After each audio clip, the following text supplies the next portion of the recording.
Thank you. Let me thank Senator Merkley and others for organizing this important discussion, a discussion designed to reclaim American values.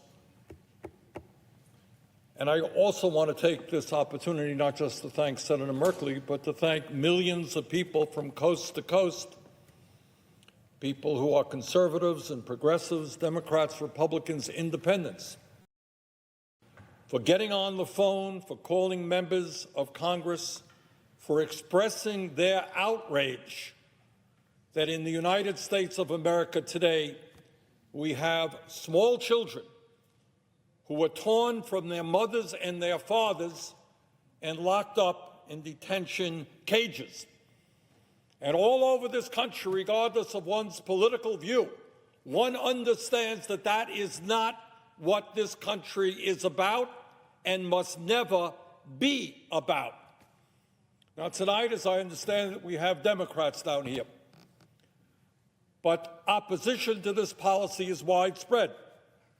Let me quote from a recent op-ed that Laura Bush, our former First Lady, the wife of a conservative Republican, wrote. And this is what she said, quote, "Our government should not be in the business of warehousing children in converted box stores or making plans to place them in 10 cities in the desert outside of El Paso. These images are eerily reminiscent of the internment camps for U.S. citizens and non-citizens of Japanese descent during World War II, now considered to have been one of the most shameful episodes in U.S. history." End of quote. This is former First Lady Laura Bush. So the good news is that because the American people spoke up, because some Republicans finally had the guts to do the right thing and convey their displeasure to the president, Trump has changed his policy. But let us be clear that the executive order that he issued today goes nowhere as far as it should go. First of all, Mr. President, and I would ask unanimous consent to enter into the record an article from the Daily Beast, publication that came out tonight. And what they say is there is no guarantee that in this executive order, as Senator Kaine has indicated, that the fate of the 2,400 children currently imprisoned will be changed. There's nothing specific in the executive order that says that those 2,400 kids will in fact be reunited with their parents.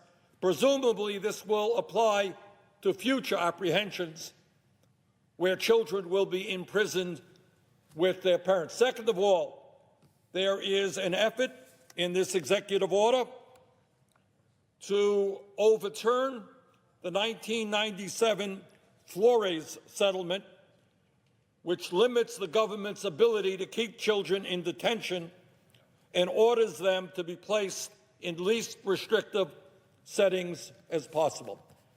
So if you can imagine it, what this executive order does is raise the possibility of children being imprisoned for very, very long periods of time. Is that better than them being separated from their parents? I guess. But does anybody really believe that we should be imprisoning for an indefinite period of time little children? There are better ways to deal with this issue.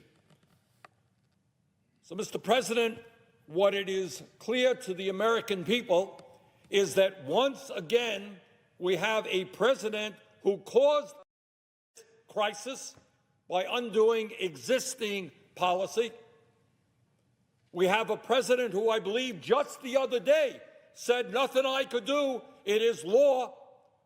Sadly, once again, he was lying. It is not federal law. His decision to separate children from their parents was his decision and his decision alone.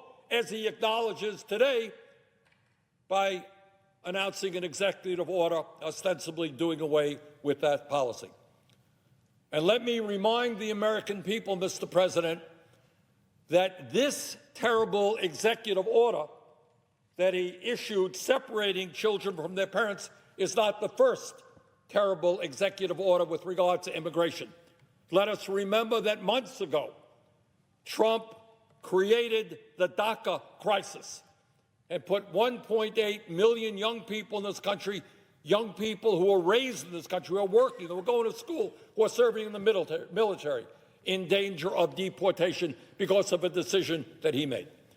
So I say to the President, start working hard on a new executive order and make that executive order clear that the 2,400 children now in jail, separate from their parents, will in fact be reunited, and make it clear that we will not keep children in prison for an indefinite period of time.